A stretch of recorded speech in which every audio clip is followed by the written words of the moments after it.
मंगल स्वरूप तेरा संत दीनबंधु मंगल स्वरूप तेरा तो पद नमन में करता ना सो विघ्न मेरा तो पद नमन में करता सो विघ्न मेरा सद्ज्ञान प्रकाश कर दो सद्ज्ञान प्रकाश कर दो अज्ञान मोह मर दो सद्ज्ञान प्रकाश कर दो अज्ञान मोह मर दो सद्ज्ञान प्रकाश कर दो अज्ञान मोह मर दो सद्ज्ञान प्रकाश कर दो रावल ज्ञान भर दो अज्ञान मोह मर दो मार्तंड ज्ञान उजेरा ज्ञान मोह मर दो मार्तंड ज्ञान तेरा हे संत दीन बंधु मंगल स्वरूप तेरा हे संत दीन बंधु मंगल स्वरूप तेरा तो पद नमन में करता ना सो विघ्न मेरा तो पद नमन में करता ना सो भवजाल खानी बानी जाल खानी बानी वंचक ओ बामतानी वंचक ओ बामतानी सब जीव है हैरानी सब जीव है हैरानी सब जीव है हैरानी सब जीव है हैरानी शांति करो बसेरा शांति करो बसेरा हे संत दीन बंधु हे संत दीन बंधु मंगल स्वरूप तेरा मंगल स्वरूप तेरा तो पद नमन में करता तो पद नमन में करता ना सो विघ्न मेरा ना सो विघ्न मेरा मेरे हृदय में आओ मेरे हृदय में आओ सद्ज्ञान ज्ञान गाओ सद्ज्ञान ज्ञान गाओ आपत्ति सब हटाओ आपत्ति सब हटाओ यह प्रेम दास तेरा यह प्रेम दास तेरा आपत्ति सब हटाओ आपत्ति सब हटाओ यह प्रेम दास तेरा प्रेम दास तेरा हे संत दीन बंधु हे संत दीन बंधु मंगल स्वरूप तेरा मंगल स्वरूप तेरा तो पद नमन में करता तो पद नमन में करता ना सो विघ्न मेरा ना सो विघ्न मेरा बोलो सद्गुरुदेव की जय।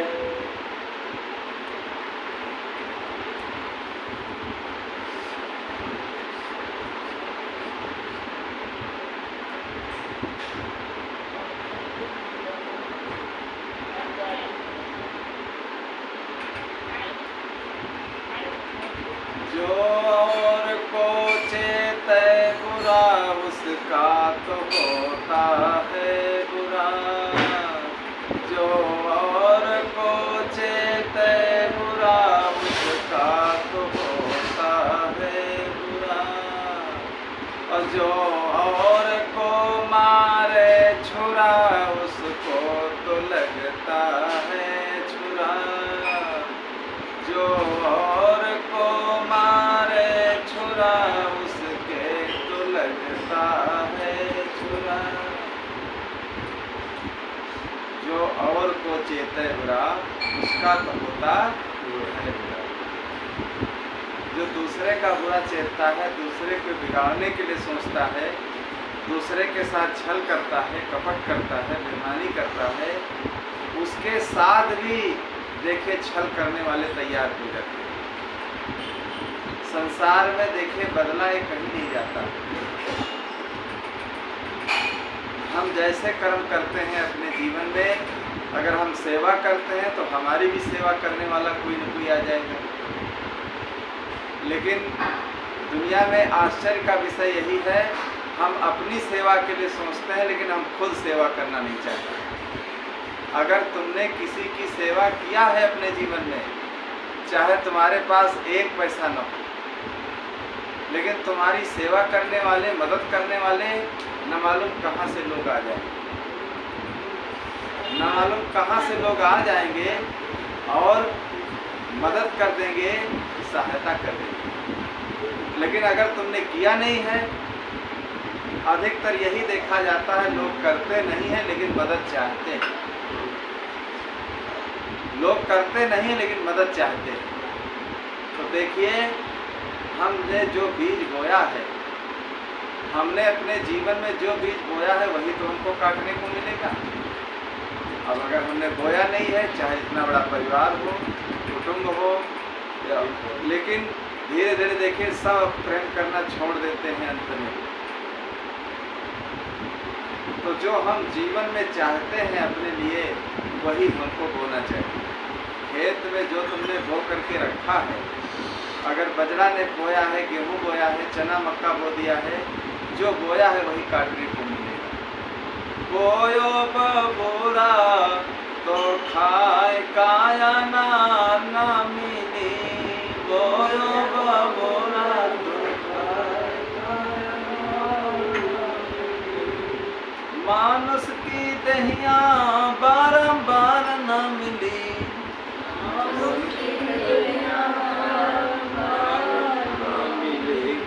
बोयो बबूरा तो खाए काया ना मिली, बोयो बबूरा तो खाए काया ना मिली, जौन जौन करी हवो आगे आगे आई, जौन जौन करी हवो आगे आगे आई, छोड़ के नीति भैया करी लो भलाई, छोड़ के नीति भैया करी लो भलाई, छोड़ के नीति भैया करी लो भलाई, छोड़ के नीति भैया करी लो भलाई, घूमी हो द्वार द्वार या सिंगार ना मिली,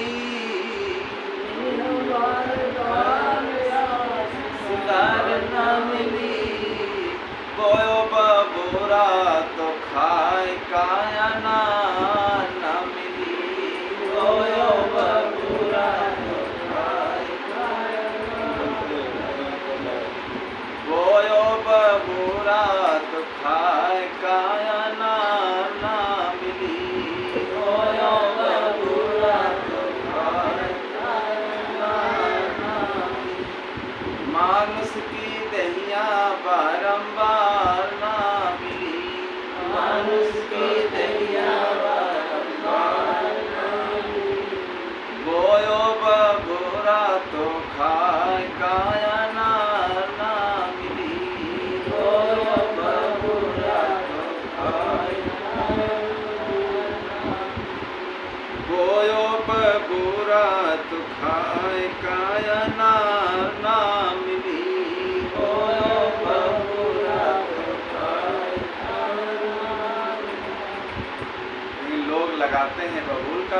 खाना क्या चाहते हैं?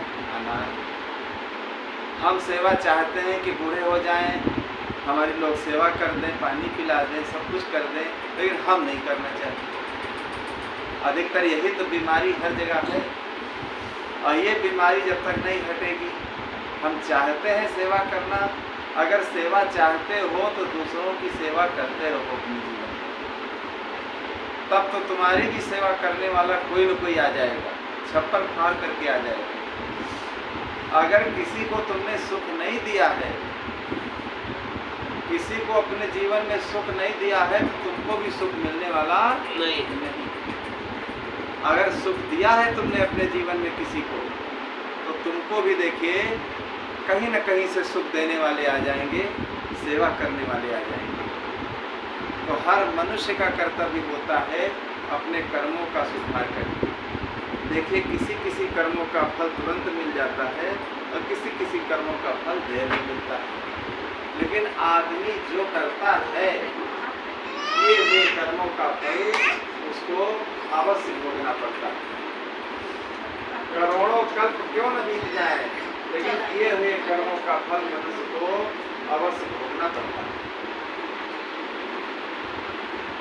एक मल्लाह था, अपनी नाव को लिए पार हो रहा था और नाव में बहुत लोग इकट्ठा थे। तो नाव भादों की नदी थी, बहुत विकराल बह रही थी और उस नदी में नाव बीच धार में पहुंच चुकी थी। तब तक एक जबरदस्त आदमी था, वो आ गया। वो कहने लगा जहां नाव है उसी जगह से वापस ले आओ,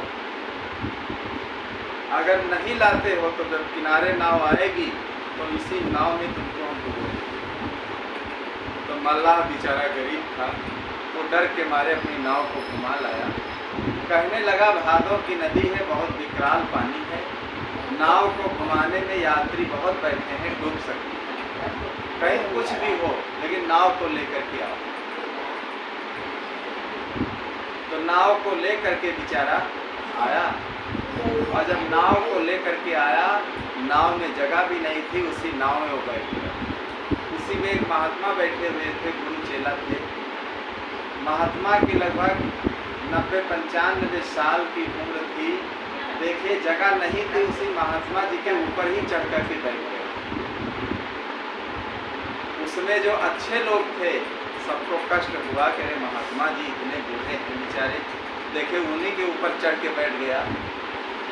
सबको दुख हो रहा था, लेकिन अब बदमाश था वो, अब कैसे कहे जो उसको मार दे। नाव चलती गई, नाव चलती गई। जब नदी के किनारे नाव पहुंची तो उसने सोचा अगर घाट पर हम उतरेंगे तो हमें उतराई देना पड़ेगा, लाओ बीच से ही कूद करके हम निकल जाएंगे उछाल मार के। तो जो बल्लम उसके हाथ में था, बल्लम का जो लाठी का हुरा था नीचे लगाया पानी में, और जो बल्लम होता ऊपर रखा। जैसे ही उछाल मारा तो उछाल जब नीचे की तरफ आई तो उसी के पेट में बल्लम घुस गया। जब पेट में बल्लम घुस गया तो खून की धाराएं बहने लगी और कुछ ही देर में देखे उसी नदी में ही गिर करके ऊपर गए।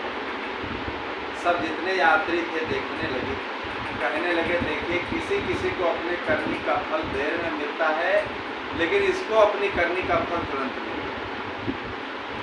इसको अपनी करनी का फल तुरंत मिल गया। तुरंत देखे इसके सामने भोग आ गया। जो महात्मा जी को सताया उसका फल तुरंत आया। इसी प्रकार न मालूम कितने बीज बोए जाते हैं, न मालूम कितने बीज बोए जाते हैं, और लेकिन उन बीजों का फल देखिए, कब कोई देखिए फल जल्दी आ जाते हैं, कोई देर में। आम का पेड़ लगाओ, देखिए कई वर्षों में फल आता है। अगर गेहूं बाजरा का लगा दो 2-4 महीने में ही फल आ जाता है। इसी प्रकार धरती में जैसे अनेक बीज हैं, समय समय पर उगते हैं, ऐसे मनुष्य जो है कर्मों का बंडल मनुष्य के पास। कब कौन कर्म उदय हो जाए, कब कौन कर्म हमने किया है, या अदृश्य भोग इसको कहते हैं। जो दृश्य न हो और सामने आ जाए, इसको अदृश्य भोग कहते हैं। तो ये जन्म जन्मांतर के किए हुए भोग कर्म हमारे जीवन में पड़े रहते हैं। हम लोग तो जानते नहीं, जोश खरोश में न मालूम क्या क्या कर डालते हैं। फिर देखिए जब सोचते हैं तब पश्चाताप करते हैं, क्या मैंने किया और क्या मैंने पाया। यही सबसे बड़ी कमी होती है। इसलिए कबीर साहब की जितनी बात है, जितनी वाणी है, देखिए कर्म को लेकर के उन्होंने सारी बातें कही।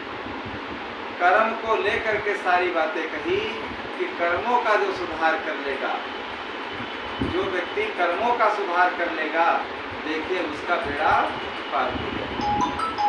और जो कर्मों का सुधार नहीं करेगा, जो कर्मों का सुधार नहीं करेगा, देखिए उसका बेड़ा पार होने वाला नहीं। अपने कर्म को सुधारोगे भाई तो तुम पर जुल्म है नहीं ईश्वर खुदाई। अपने कर्म को सुधारोगे भाई तो तुम पर जुल्म है नहीं ईश्वर खुदाई। जो अपने कर्मों का सुधार कर लेता है, देखिए ईश्वर अल्लाह खुदा उसको कोई दुख देने वाला संसार में नहीं। इसलिए किसी के साथ छलबल कपट न करना, अपने हृदय को निष्कपट होकर के रखना, यही सबसे बड़ी भक्ति है। इसी भक्ति को देखिए राम ने सेवरी को बताया। राम ने सेवरी को यही भक्ति बताया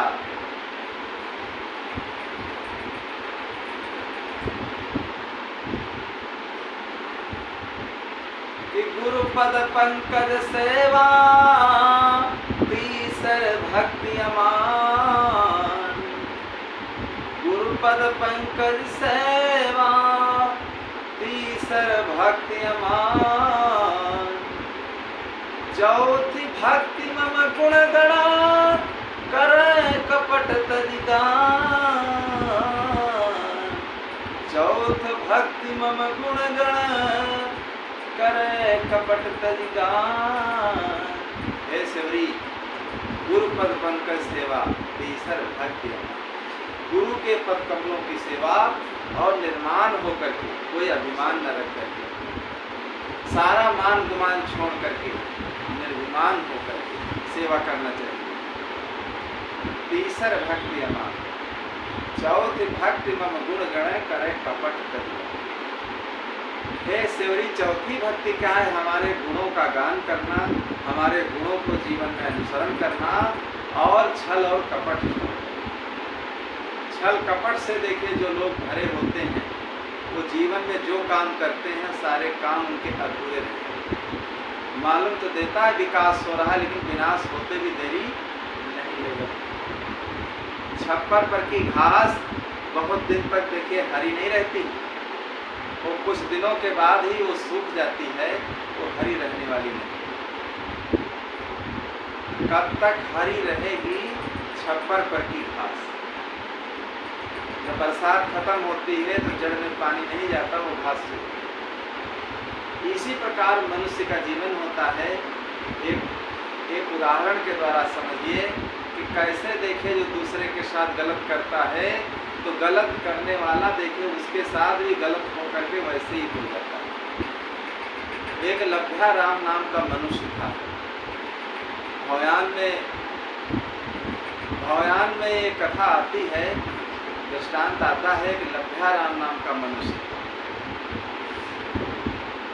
तो उसके 4 लड़के थे, सब ठगी ही करते थे, जंगलों में लूट लेते थे जो निकलता। एक बार एक बैल वाला एक बैल को लेकर निकला, वो बैल बेचने जा रहा था। देखिए किस जन्म का कर्ज है कोई पता नहीं रहता। अगर कोई ठग लेता है तुम्हें तो अगर उसका आपने लिया है तब तो बराबर हो गया, अगर नहीं लिया है तो ब्याज सहित उसको देना पड़ेगा,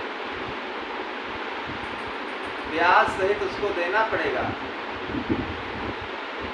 कैसे ब्याज सहित देना पड़ेगा? बाराबंकी जिले की एक प्रत्यक्ष घटना। बाराबंकी जिले में एक गांव है, वहां के लोग जो थे वो लखनऊ में व्यापार करते थे, बैलों से भूसा बेचते थे, व्यापार करते थे। एक बहुत धनाढ़ व्यक्ति था, उससे मित्रता थी, तो वो कहने लगा हमारे पास सोने चांदी के रुपए हैं और हमको ले जाना है एक जगह, तो अपने बैल को आप ले आओ, इसी बैल के ऊपर लाद दें और ले करके पहुँचा देगा। घोड़ा बैल पुराने ज़माने में देखिए इसी से यात्रा करते, कोई साधन तो थे नहीं पर। सोना चांदी रुपया पैसा न मालूम कितना उसी बैल के ऊपर ला दिया। अपना थोड़ा बातचीत करने लगे, मुड़कर देखा नहीं, बैल चल दिया।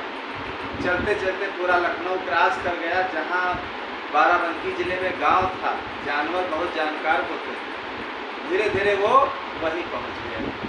जब घर को पहुंचा तो लोगों ने देखा कि मालिक तो नहीं आए घर के, बैल आ गया है, बहुत सामान लदी है। घर के लोग होशियार थे, बुद्धिमान थे, उस बैल को घर के अंदर कर दिया।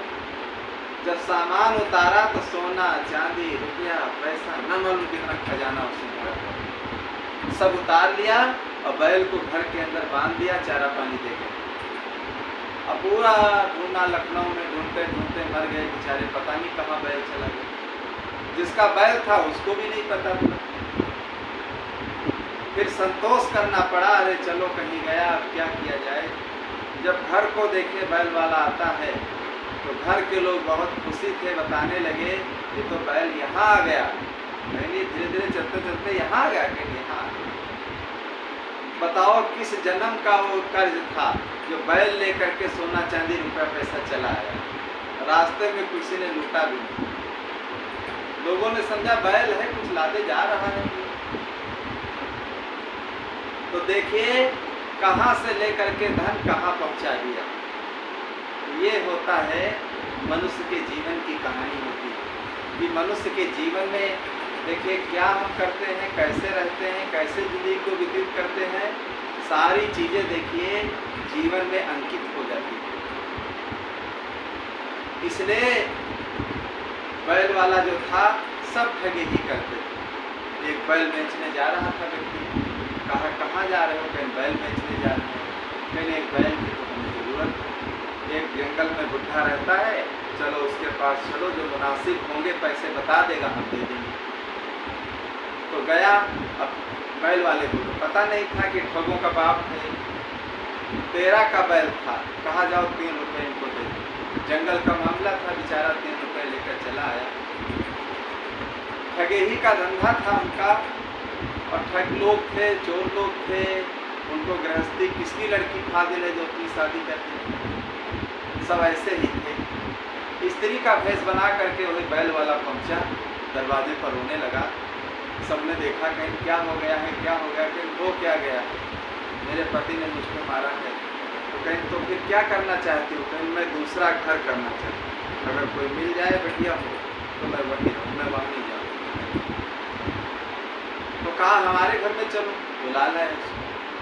घर में रहने लगी, बढ़िया पूरी पकवान, खस्ता पकौड़ी भजिया वो बनावे खिलावे, सबका भोजन बनाना जानती थी। तो सारे चोर जितने थे लड़ाई करने लगे चारों, कोई कहता मेरी स्त्री, कोई कहता मेरी स्त्री। तो बूढ़े पिता ने समझा कि चारों लड़के मेरे मर जाएंगे कट करके।